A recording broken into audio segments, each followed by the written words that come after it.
This episode is brought to you by Performance Beef, easy-to-use cattle management software. Stop relying on pen and paper, complicated programs. Performance Beef is a comprehensive technology solution integrating feed, financial, and health information in one easy-to-use platform, accessible from anywhere on your computer, smartphone, or tablet. Performance Beef makes it easy to update rations, record health data at the chute, in the pen or out at pasture, generate real-time closeout reports, or analyze trends in feed intake, cost, and performance, all in one place. It has helped more than 2,300 cattle producers simplify their cattle business. Search Performance Beef online to request a demo or follow Performance Beef on social media. So to start off, if you could be any animal on your ranch, which one would you be and why? Is this a trick question? No. If I could be any animal on the ranch, I would probably be my dog. Which one? My old dog. Why? My old dog is retired, has it pretty easy. Pretty much lays around, comes out and helps once in a while, and has the best life ever. Gets to lay in the air conditioning once in a while too. Is that the one right beside you? That would be the dog laying beside me at the moment. Yes. Okay, so now that we have that covered, what is your background in ranching? I have a feeling you've been at it for a while if you want to be the old retired dog. Well, the back hurts once in a while, yes. I'm a fourth generation. I'm the fourth generation on, not necessarily this place. I grew up 3 miles north of where we are right now, but I didn't travel too far. I made it a whopping 3 miles. I did work off the place once in a while. In my younger years, I was helping my dad, and I'd work for different companies that had me moving around the United States a little bit during the winter. Were those companies like ag companies, or what were you doing there? Oh, they were more in the factory type business. If a factory went out of business, the company I worked for was hired to go in and move the equipment out and get it shipped to all the new owners. So I had quite a bit of work to tear down and some setback. After that, moved home and made it pretty permanent here. We bought this place down here, and then when we did that, it was wide open. At the point when we moved down here, we were 100% commercial, some farming, and then transitioned into the Seedstock side later. So you mentioned going home and helping your dad. Did you grow up on a commercial operation? What was the operation that you grew up on like? Because you said you're fourth generation. Yeah, my great-grandfather moved here, I guess I don't remember the year, that's kind of sad of me, but a long time ago. And I came back and helped my dad, and in return I got to use some of his equipment to help me get started, and we shared some pastures and some cattle and some bulls, and then just worked our way up from there. So that's kind of how we got going. So can you touch a little bit more on the operation that you're operating today? You said you started out 100% commercial and you're now Seedstock, but can you expand on your Seedstock side that you're operating today? Well, as you're aware, when I got married, I married into the Leland family, which is a Seedstock registered Red Angus outfit in Sidney, Montana. And I was always intrigued about the quality of their cattle and the quality of the breed itself. And I was always, I guess I'm always up for a challenge. And there weren't many people raising fall-born Seedstock, selling 18-month-old bulls this far north. And like I said, I've always liked a challenge. So we eased into it real slow, and it's worked out really well. There's been a lot of challenges along the way. A lot of learning curves been huge, but I wouldn't say it's the most financially feasible way to raise Seedstock, but it works. It does work, and we've developed a pretty good customer base of people that really like the older age bulls. Okay, so come from this commercial background. You were on the first episode where we talked about how you started your operation from scratch. So you start with commercial cattle, but work into Seedstock. So as you made that transition, what were the management differences between your commercial herd and your Seedstock herd?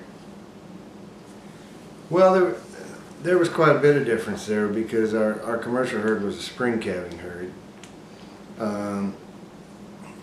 The fall calving herd, of course, we calve in August and September, and we don't market those bulls until they're 18 months in a March sale. However, as far as how we handle the cattle, how we move them around, or how we work them, that really hasn't changed. It's just a different season. From a Seedstock side to a commercial side, it's quite a bit more labor intensive. There's tremendous amounts of data we collect. Reproductively, there's way more work. Now, I'm not saying there aren't commercial herds out there that do a tremendous amount of work in data collection and do a lot of work on the repro side, and kudos to them. It is the key to the future. Data is the key, and efficiency. And but on the Seedstock side, it's more of a mandate type. So it really cuts into your time when if you're used to spending this X amount of hours doing this project on your ranch or that project on your ranch. You learn in a hurry that you've got to improvise and split that time up because the cattle eat up a lot of time. Well, absolutely, and like you said, there are a lot of commercial producers who do collect that data, but it is more the mandate on the Seedstock side. So you talked about, obviously the management differences because you switched from spring calving to fall calving on that side, and then the data collection. But when you look at the ranch as a business, how do those changes impact the business? Well, they cost a lot of money. Every time you're working cattle, generally we need some extra help around here. Most of the time that's not free. I'd love it if it was free all the time, but as the old saying goes, there's no free lunch. It's more expensive. It's probably the big one in that. If nothing else, there's only so many hours in a day. So when you're doing one project, you're taking away from another project. You handle the cattle so much more. You need extra help. And it goes back to just more data, more data, more data. For us to produce the best seed stock we can produce, we have to have all the data we can get our hands on, so that we can sort these seed stocks so that they're sire and most profitable cattle. That's probably the main point. Okay, so what are the different challenges of each type of operation? You've touched on the time side of the seed stock, but what about the challenges that the commercial producers may face that the seed stock don't? Wow. That's a $1 million question right there. To me, the commercial side, when we had more commercial cattle, one of the biggest frustrations I had was the variation in our offspring, and we tried our hardest to eliminate it, and did a pretty good job of it. But with today's data, we can eliminate a lot of that. From a commercial producer right now, to me the challenge is variation in the quality of the end product. The more uniform we can make these cattle in phenotype, the more uniform we can make these cattle in efficiency, in cutability, in quality grade. It just takes so much risk out on the financial side for them, and with the advances we've seen in the seed stock industry, I truly believe we're taking a lot of that variability out. If you're careful with your sire purchases, I really think we're taking a lot of that out. So, how has raising commercial cattle helped you as you raise seed stock? Well, I touched on some of it. I am not a huge fan of variation in a calf crop. When we raise commercial cattle here, and we still do to some degree, because I still help my father with his commercial side.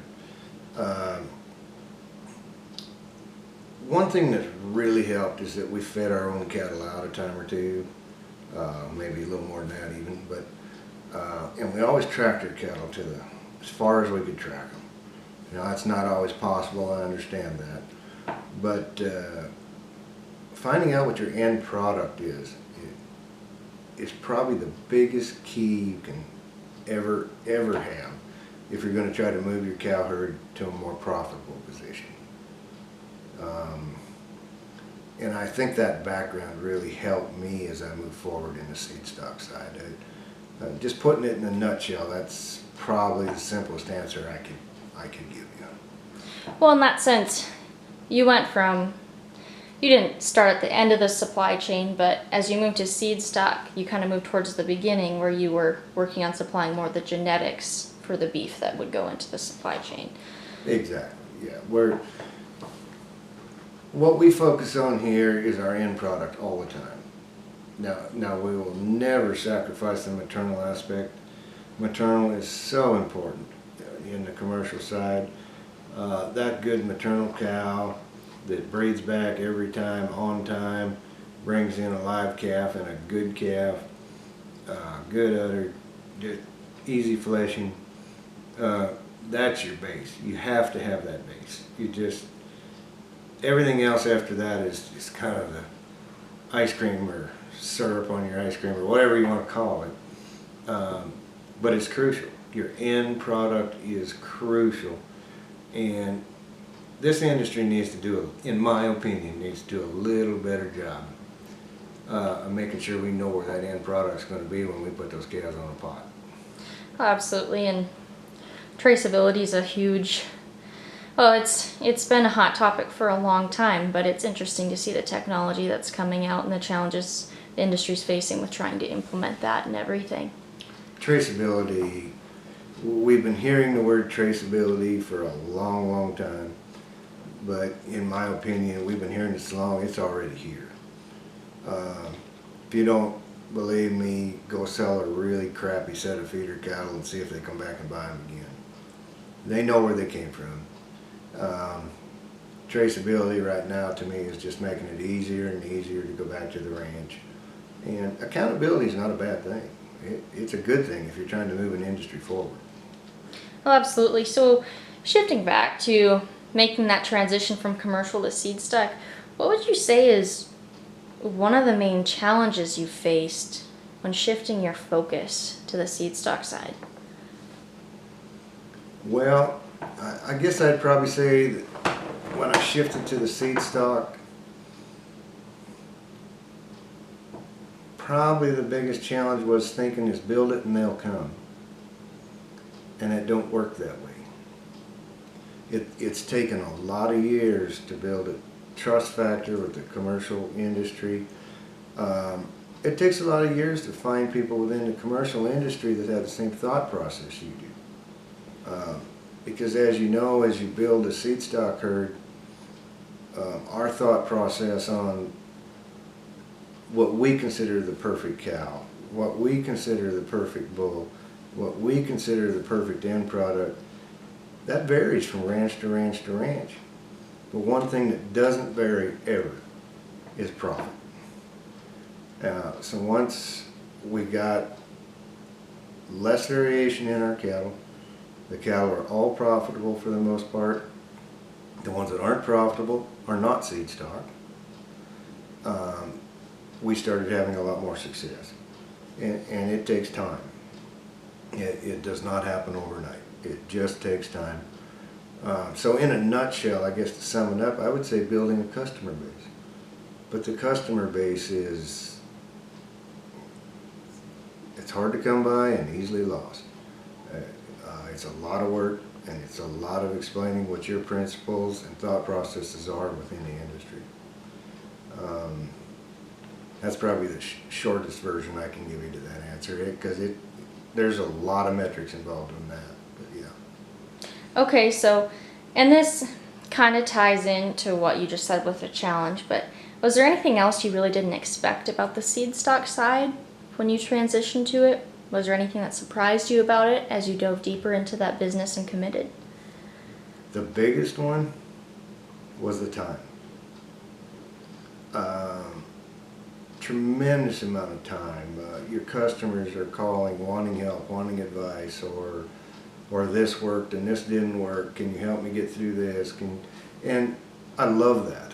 I truly enjoy that side of it, and it's crucial. And like I said, I enjoy it. But the time that it consumes is, yeah, maybe for lack of a better term, it's pretty astronomical and pretty overwhelming. It's something you really need to prepare for if you're ever going to get into business. You know, you're out baling hay, raking hay, cutting hay, and the phone rings, and you know, next thing you know, you're giving some advice on bloodlines or this or that or the next thing, and it eats up a lot of time. Oh, absolutely. And business is about the people. So you need that customer service. But also on the Seedstock side, I mean, you even look at gathering birth weights, and are you taking extra DNA samples? Some commercial producers take those DNA samples, but all those extra times through the shoot, and what you mentioned earlier in the interview about, you know, are you doing more on the reproduction side than you used to? So it all adds up. It eats up a lot of time, and you know, I'm not saying that I have all the answers, but I do love. I've got a little experience, and I love helping people work through some things, and whether that's from genetics or whatever. I'm no claim to be a nutrition expert, but I can keep a cow alive. Well, we hope so this year in this drought. But, we'll be all right, you know. And you know, going back a little bit, I'll maybe add to that. That was probably one of the biggest challenges I had going to Seedstock fall calving herd. That's quite the nutritional challenge. especially up north. Yes, considering I'm in North Dakota, yes, or we're in North Dakota, and it's taken a long time to get that balance right. Well, I just want to throw that in there. Nutrition was a huge part of that. It's quite a little different than a spring calving herd. So as we kind of round out this conversation, you've really talked about the differences, but you've talked about how you work with commercial producers. So how can commercial producers best work with their Seedstock suppliers? That is so simple. The answer to that is so simple, and it's one of the biggest problems we have even as human beings. Communicate, and then communicate some more. Visit with your Seedstock supplier. Let them know what you want to change, what you don't want to mess with. I've had commercial producers say, I want this, but don't mess this up. And it's easy. It's not that hard. We have a tremendous suite of tools to work with. Communication. Just talk to your customers. Talk to your Seedstock supplier. If you're a commercial guy, talk to your Seedstock suppliers. If you want to try a new Seedstock supplier, call them out and visit with them. See if you align with them or not. That is so crucial. And then if you do purchase some cattle from them, just do a little follow-up call. Say, hey, you know, bulls are holding up good, or the Seedstock guy. Call them up. How are them bulls holding up for you? Is there something I can help you with? Communication is a two-way street, and to me, that is absolutely the biggest and best tool you can pull out of the tool chest. Communicate. So then does that answer the next question of how can seed stock producers best work with their commercial clients? Yes, it absolutely. I answered it previously. Communication is absolutely key. As a seed stock supplier, we need to call and visit with our commercial customers. But I'll turn this just a little bit. The commercial customers need to call and visit with the seed stock supplier too. It's a two-way street. Communication goes both ways. And we can't help a commercial producer if the commercial producer don't tell us what they want help with. And I said this a little earlier too, probably with the suite of tools we have right now in the seed stock industry, it's phenomenal. We can help make the commercial producer more profitable, or let's turn it the other way. The commercial producer absolutely can be more profitable if they just communicate with us and let us help them fill their niche need that they want fixed. And we absolutely can do it. The industry is there. Everything we need to do it is there. So as we round out the interview, do you have any last advice for someone who isn't sure if they want to get into the seed stock side of the beef industry? Well, the real short version answer to that is if you're not sure, don't do it. If you're not passionate about it, don't do it. Because there's plenty of rejection, plenty of pitfalls, just like in any other business. I would say ease into it though. Even if you're positive, just kind of ease into it. See if it's truly a fit for you. Because there, like we've covered earlier, there's a tremendous amount of labor, time. When everything's broke down on your ranch, that's the day when 6 commercial guys are going to call you and want to visit. And you better do it. You better do it. Their success is your success. And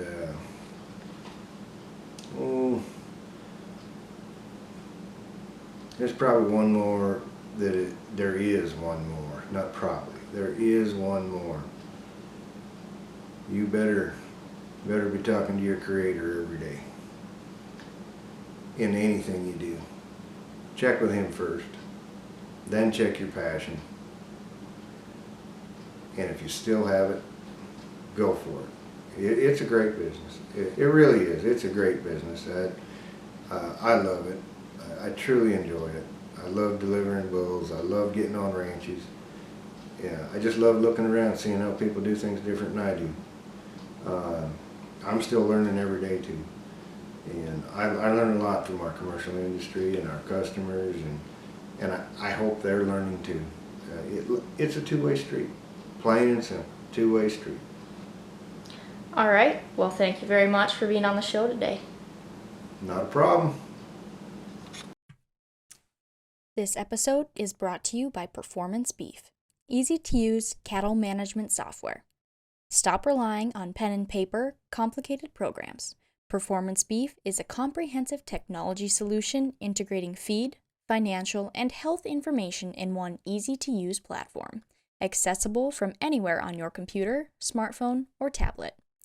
Performance Beef makes it easy to update rations, record health data at the chute, in the pen, or out at pasture, generate real-time closeout reports, or analyze trends in feed intake, cost, and performance, all in one place. It has helped more than 2,300 cattle producers simplify their cattle business. Search Performance Beef online to request a demo or follow Performance Beef on social media.